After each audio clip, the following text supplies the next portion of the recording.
Hello everyone, welcome to the third class for this course, the pattern language course. Today we shall be hearing from another guest, Professor Jiaxiu from the Chinese University of Hong Kong. She has worked extensively with the pattern language methodology, and she'll be speaking to us about its application in both research, education, and practice. She'll show us some of the examples of the projects that she's been a part of in China and others in the Netherlands and world over where the pattern language is applied. So stay tuned. First, I will give a short introduction of myself. And my name is Jiaxiu. I'm actually Chinese Korean. So probably this is also the first time you know this. So talking about the pattern language, I personally think it's a very powerful tool, even though it was introduced in the 60s in the last century, right? But still nowadays, there are still a lot of people working with the pattern language. And for my PhD dissertation, let's say 1/3 of my PhD dissertation is about pattern language, because I was dealing with developing design methodologies to help urban designers in the urban design process for my PhD thesis. And a pattern language was one of the design methodologies I talk about. So probably that was why Brazil knows about me. And today, the lecture is called a pattern language and its contemporary application in education, research, and practice. So I think that all of you have known a lot about pattern language, the basics. I'm not going to talk about that. I'm more talking about how this, let's say, outdated methodology is still quite popular nowadays, and how this could be applied in the contemporary projects. Because I feel like, because from what we have described, I feel like you have got an understanding of this approach. And now you are at a phase that you are really going to write individual patterns and to apply that in your projects to find problems and find solutions. So I think indeed this is the right timing to give you short introduction of the application, because I hope this could give you some inspirations. So how can you write it? How can this help you in your design? So today's lecture consists of two parts. The first part is very basic explanation of the theory, and you know about it already, but I will be mainly focused on the second part, application. So we all know that pattern language was introduced by Christopher Alexander in the 60s, and this was his most famous 3 books. So The Timeless Way of Building, which introduced the theory and how can you use pattern language, right? So if you want to know the overall state of art, please read the first book. And the second book, Pattern Language, itself is like a dictionary. So you can take that as a dictionary when you try to define the patterns in your own context. You can go through the list there and to see what are the individual patterns might be relevant for you, and you can take it from there.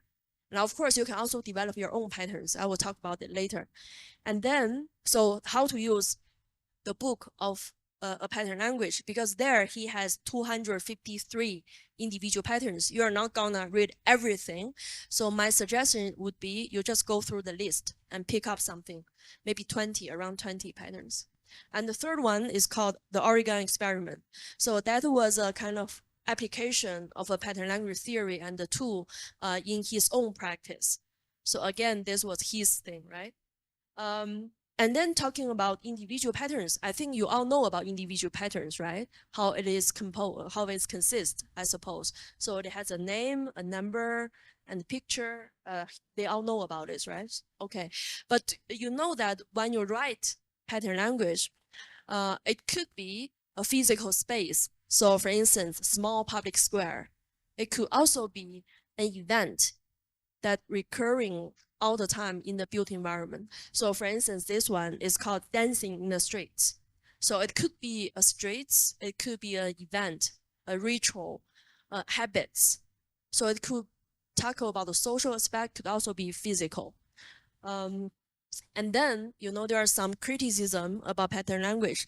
Some architects apply that in their own context, and they were saying that this is too general. It's very difficult to be context specific. And then one of Christopher Alexander's colleague, his name is called Salingaras. So he is a professor now at, they all know about this as well, right? Oh, okay. So, okay. And now explain about this Salingaras. So, Christopher Alexander had these books and about individual pattern, 253. But when people apply that in their own context, they were criticizing that.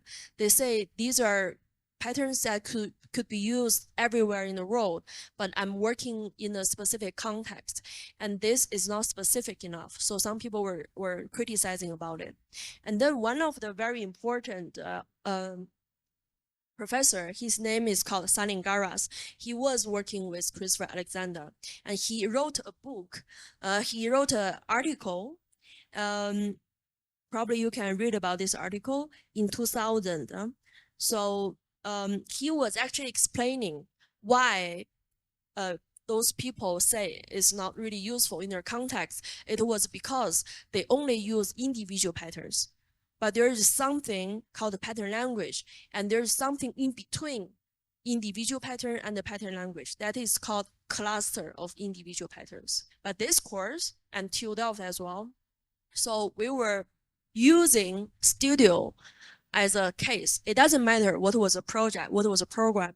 It's more like we appreciate this whole Studio trajectory, and through this whole course, you master a design method with which you can work on any projects in the future. So so it's more on the methodological level. So you get to know, right? So the value of that, I think, is a lot more than project itself, because projects in your future professional development, you will encounter all different kinds of projects. And especially with design projects, you have different challenges all the time. So you always have to encounter new situations, come up with new solutions. However, what is most important and most fundamental is a design method. So how do you perceive an environment that do work? So in Delft, the master studios and the courses we were focusing on is teaching design method. And one of them is pattern language. So if you're interested in this, so I think in those years, every year they publish a pattern book. So if you search TU Delft pattern book, urbanism, you can find those things, you can download it. So how did we do this is, in Delft, our master program is quite international. So students from all over the world come to Delft to study. So we ask students, like what your teacher asked you to do. So each of you in Delft, you need to write 5 individual patterns, which you think are the most relevant or most interesting to you. So, and then we figured out that students with different background write down different kind of patterns. So for instance, we have students from South America, and those students, for instance, from Brazil, or from Chile, for instance, the patterns they wrote are very much landscape oriented. So probably that was from their own daily experience. And the student from China, the patterns they wrote are very much public space oriented and policy oriented. Probably that was what they are most familiar with, right? And then students from the Netherlands, for instance, what they wrote are very much water related, because in the Netherlands, over 40% of the land was below the sea level. So how to deal with water and flooding is the most challenging aspect in the Netherlands. So students read more about that. So why I say this? So I want to say pattern is very flexible. So it could differ at different places. So it also comes with your own personal experiences and your professional experiences as well. So what you are most familiar with. So you tend to write about that.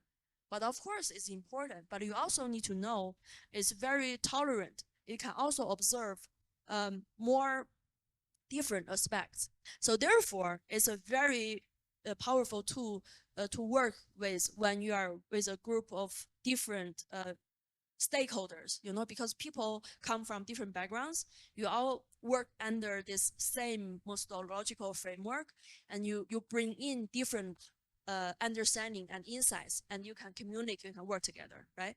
So this book, if you have a look at it, it probably will help you to think what are the aspects could be patterns.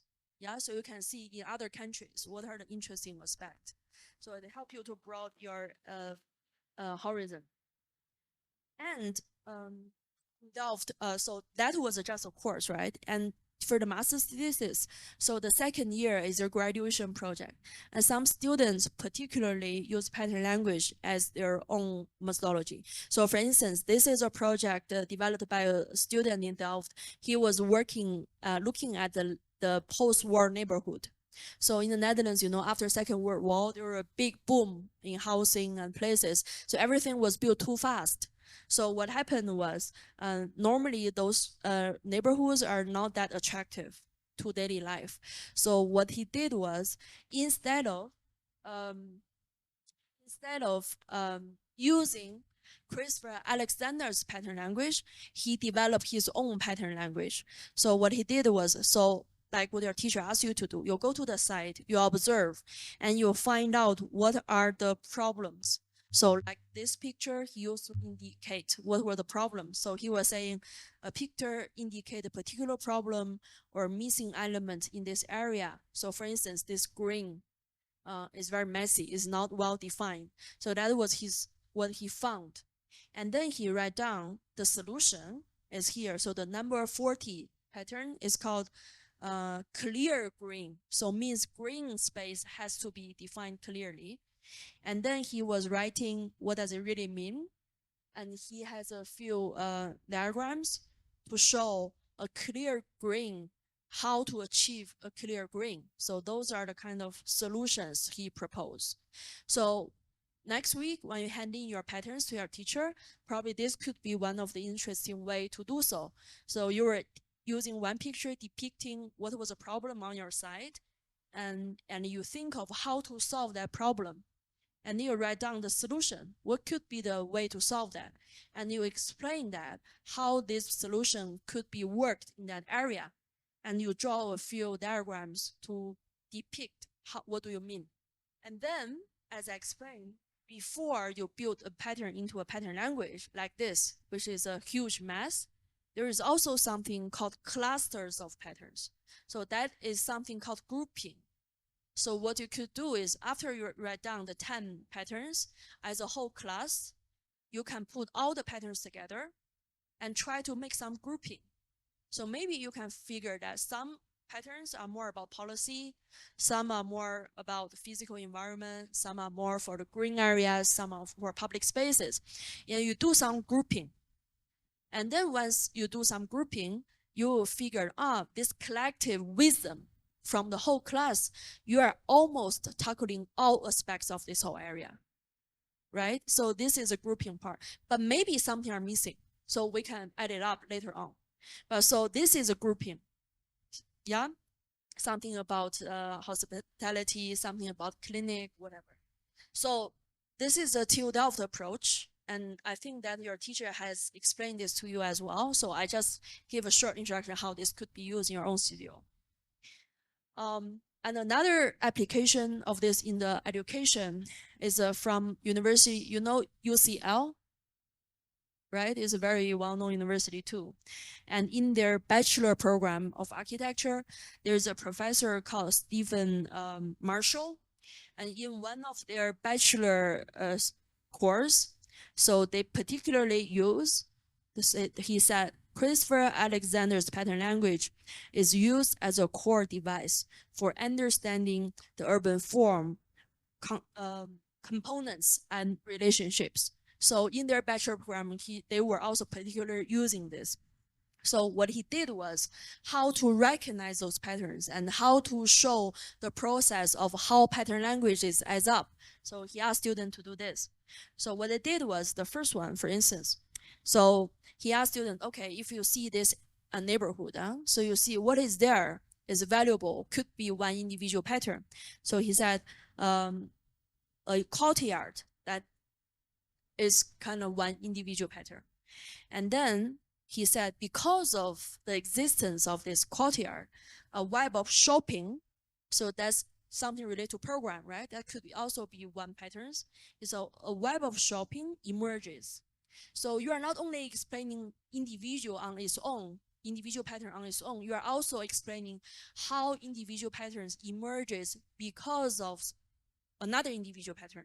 You get? And you use diagrams and drawings to explain this. So for this, you are actually showing your understanding of the process in that area.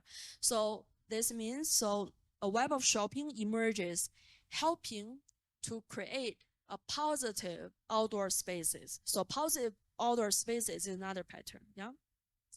And then because of the existence of this, another higher level of pattern emerges. So that is an identifiable neighborhood. So once all of these are there, the neighborhood itself becomes very attractive. Yeah, so you start to add people there. And then the last one, so finally, degrees of publicness and the structure which follows social space emerges. So again, so it's about how individual pattern emerges because of the other patterns, how these things adds up. So if you can make something like this, so you are showing the logic of your 10 individual patterns.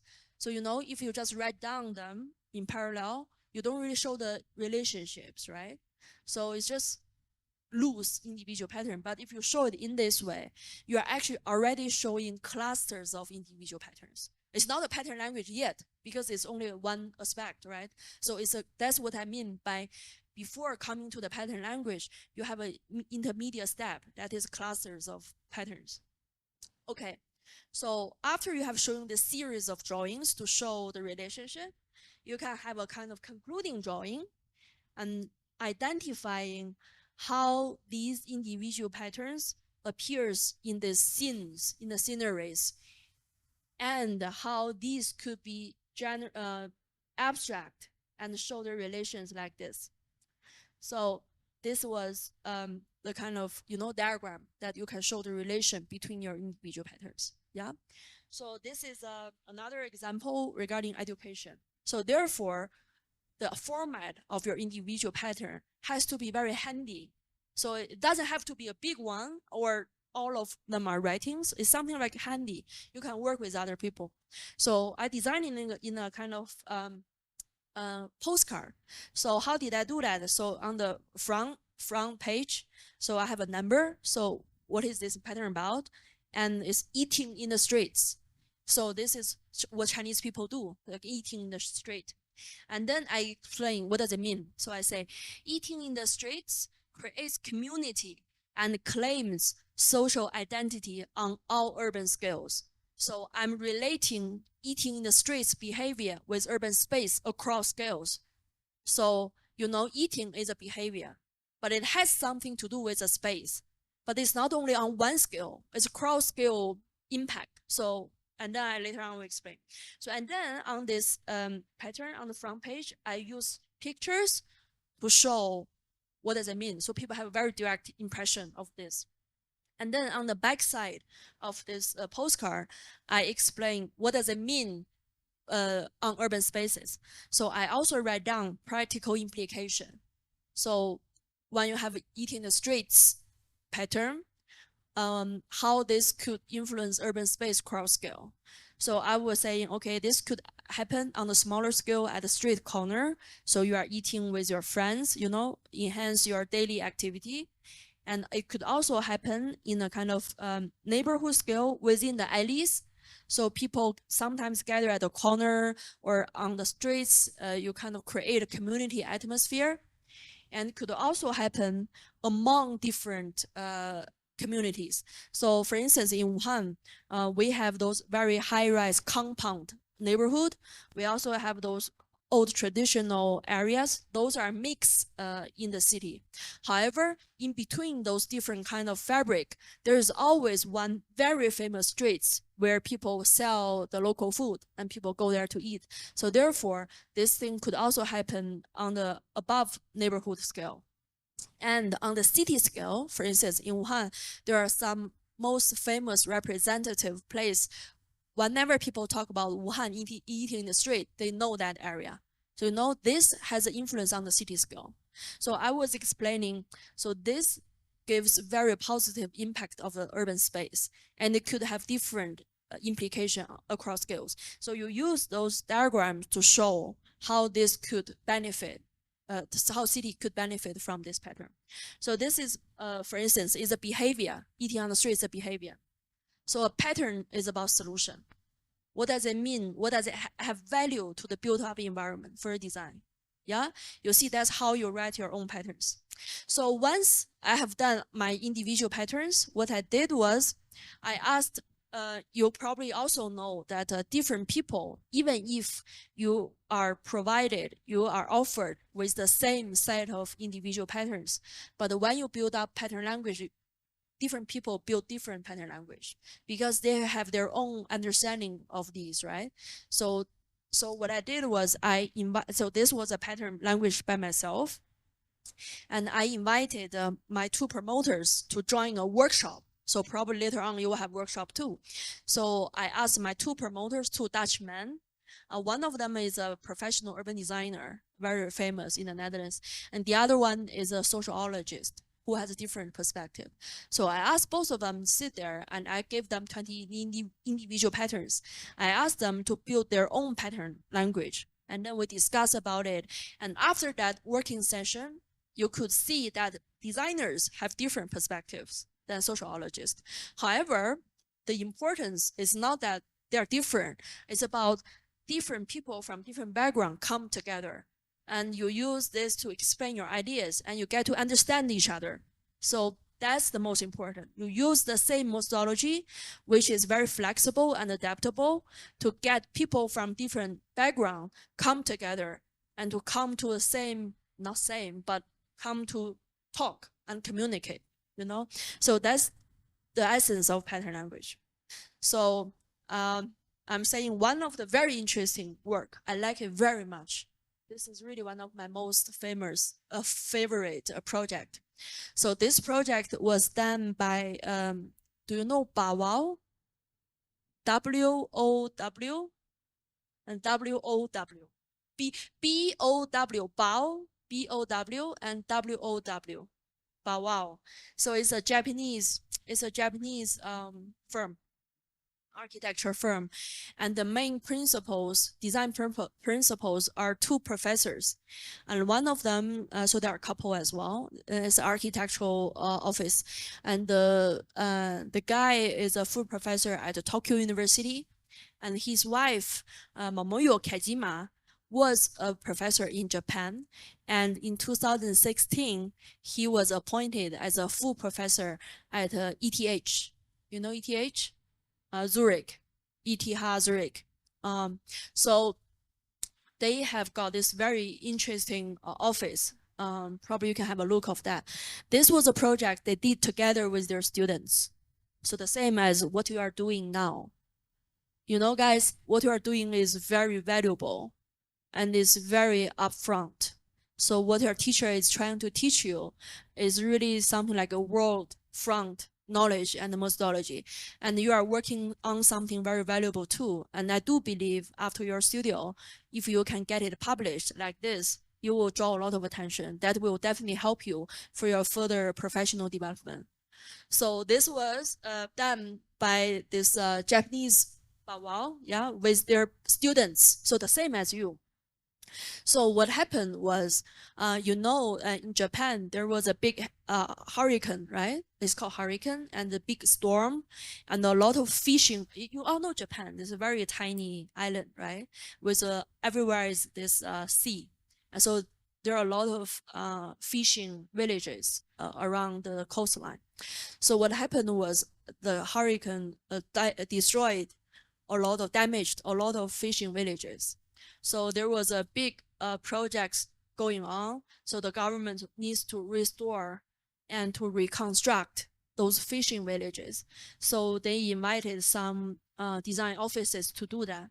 But you know, when you're a professor, you are working with your student, you do something not just for the money, right? You do something for the people, for the well-being of the people. Also, you have this very academic point of view. So what they did was they were questioning. So they were saying, okay, if we want to restore the fisher village, so we need to first understand how the fisher village work. So what is people's daily life? What is their routine? How do they live their work? Because especially, you know, if you're a fisherman, your lifestyle is different than people who work in university like us, right? So you first have to understand that. So they did the research with the students. So They try to identify different groups of people, like what you did, community groups, right? So they were saying in the fisher village, you have fishermen who mainly do the fishing, and you also have housewife. So those fishermen's housewife. So when their husbands are out, what are they doing? So what's their lifestyle? What is their daily routine? And you also have kids. So the family have children. So the kids needs to go to school. So apparently these three groups of people, they have totally different agenda, right? And they have different lifestyles. So they first have to understand this. And secondly, there is also difference between seasons. So in the summer, it's also different than winter. So the summer fishing habit is different than the winter fishing habit, for instance. So they did a very in-depth research. And for instance, I have this book. I can send it to you guys, and you can see this. So for instance, so they were using these diagrams to show this is summer, this is winter. And they have three groups of people. So fishermen, a housewife, children. And this is along the daytime. So from the morning, probably at 4 o'clock, the fisherman has to go out. So where did he go? So probably he has to go to the seafront to do something, right? To go to fishing, and they come back in to dry something, the net or whatever. So they were showing what is their life routine. So drawing this out. And then, as I explained, what is, because you can imagine, once you have drawn this out, you will understand at different time, people have different things to do. So when you create a space for people, you also need to consider this, who I'm designing for, who is going to use this, in which way, right? So before that, you have to really understand their actual needs. What was their life? So once really, if you can draw this out, it really helps you to understand that the structure of those people. And the last project I want to explain is my own project. The first step, they have got all those understanding of this topic, and then we organize workshop among the researchers, so the students and the teacher team. So I don't know if you have seen this, the first one. Have you seen this one? So it's a kind of tool, as a kind of draft. So you write down, write individual patterns basically. So we asked each students need to write down 5. You need to write 10, right? So when each student need to write down 5 individual patterns that they think are the core of accessible city, or they think is most important, most relevant to the accessible city at home. So write it down, and then they draw the diagrams, you know, that's they did. And you have a very first draft like this.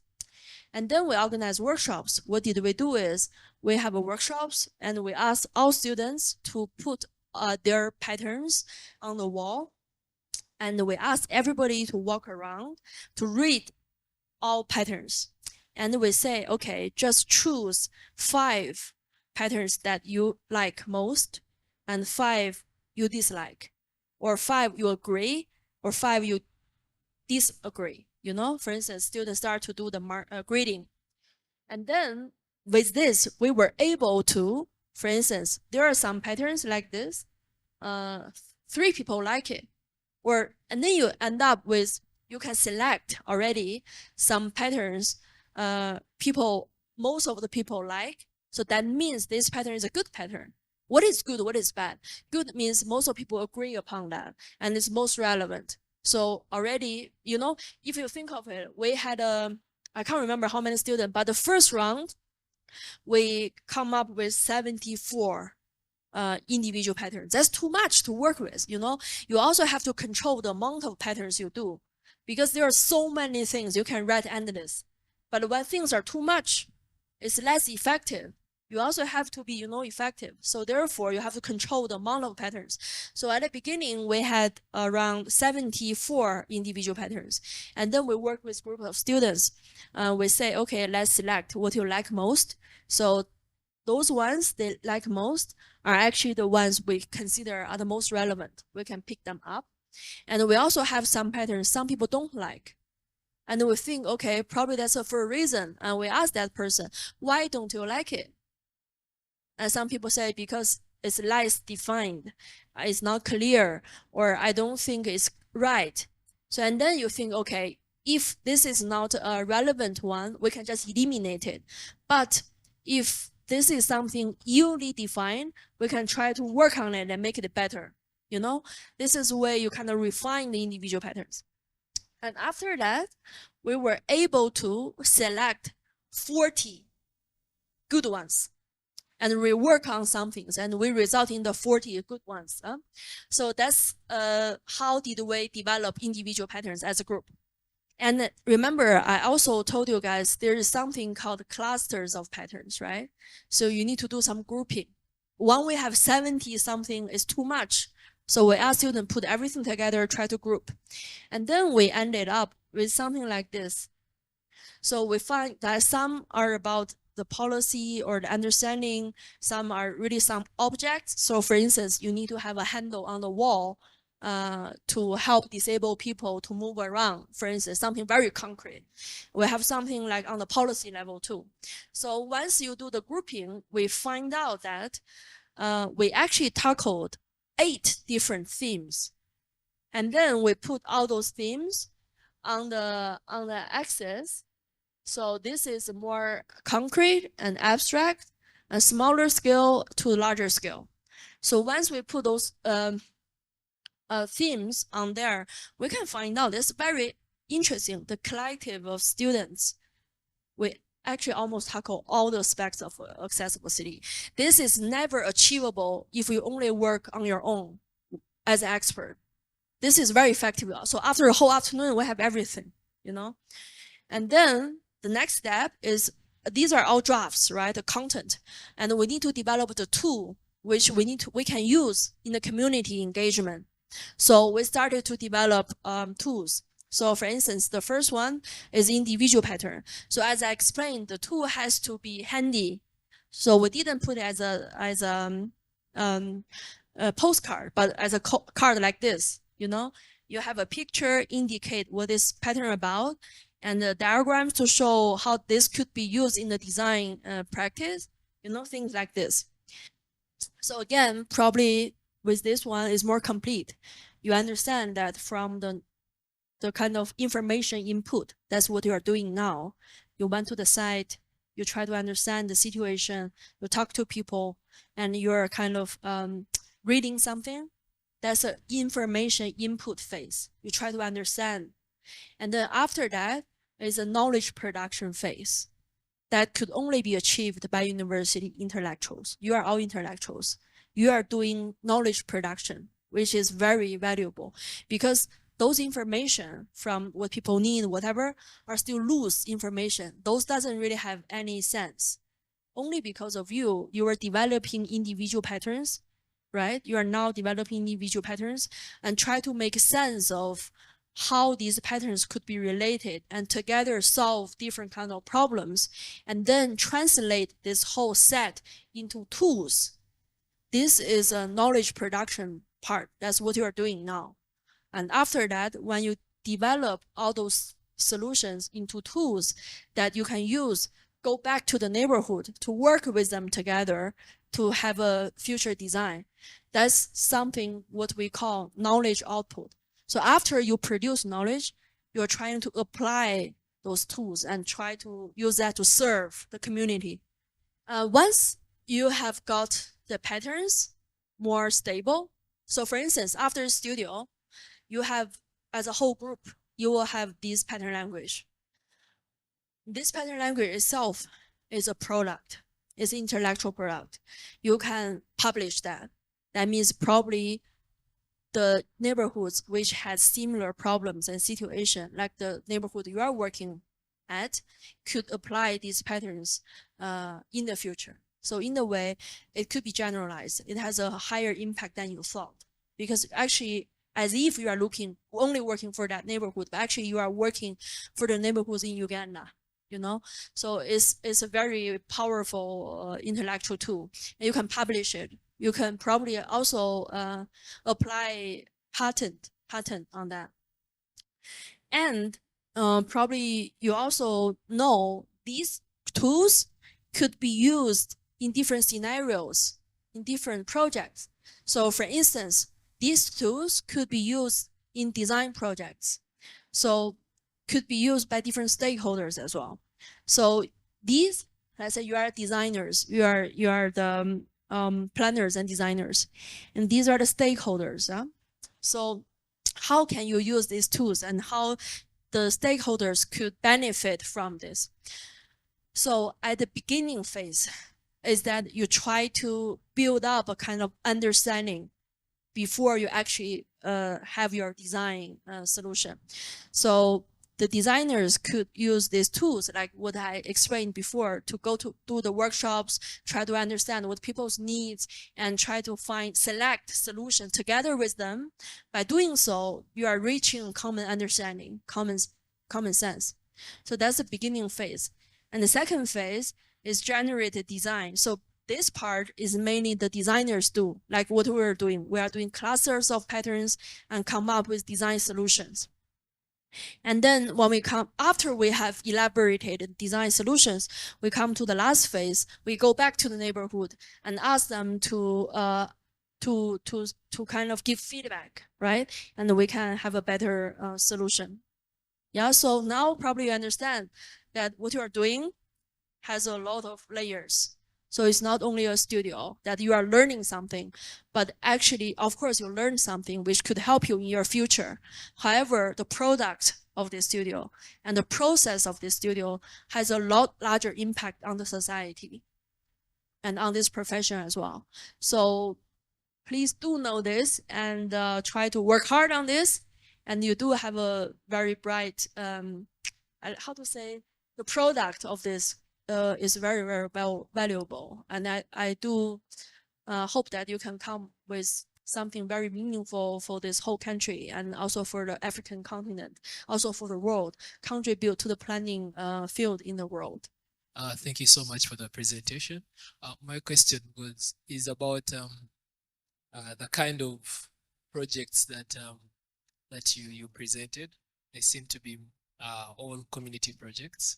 And I wanted to ask, how do we apply, for example, the pattern language to projects which are not community-based projects? For instance, maybe like you're designing a person's residential home, yeah, that's the architecture. And how do we relate it? How can a person relate it? Probably with the pattern language course or the pattern language to fit within its urban context. So it's a matter of scale. It's also a matter of objects. So for instance, if you are going to develop housing projects, if you are going to develop a hospital, for instance, right? If you are going to develop a hospital, so the methodology actually is the same. So at the information input phase, again, you need to study theories, also interview with patients, doctors, and come from your own professional experience and studying the urban planning documents, or architecture norms or whatever. Those are all the information input. And from there, you develop individual patterns that could help you to design hospitals. But I think after the implementation and the practice of this studio, you will get more. So I look forward to more insights. Yeah.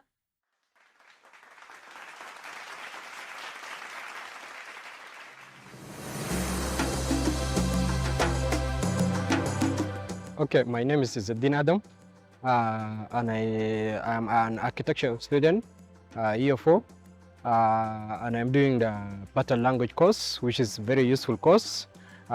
In today's lecture session, what I have learned, it is a lot of information. I got it from the lecture, which can guide us how to understand the pattern language, and also the way she explained the way can we break down this pattern language as in the education field, or in research, or even in practice. In the education, how we can do the studio work as group, and we put it in the different patterns, and after that the individual patterns, from the individual patterns we can just make relationships between them and develop them to get a clear pattern.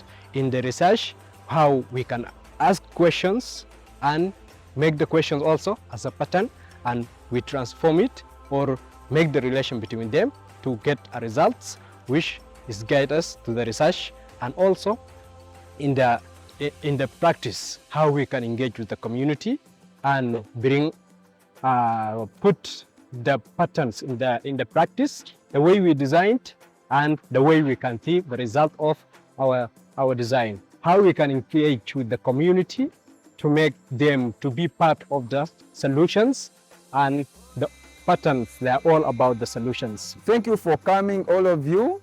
Hope you have enjoyed the lecture, and let's have it in practice.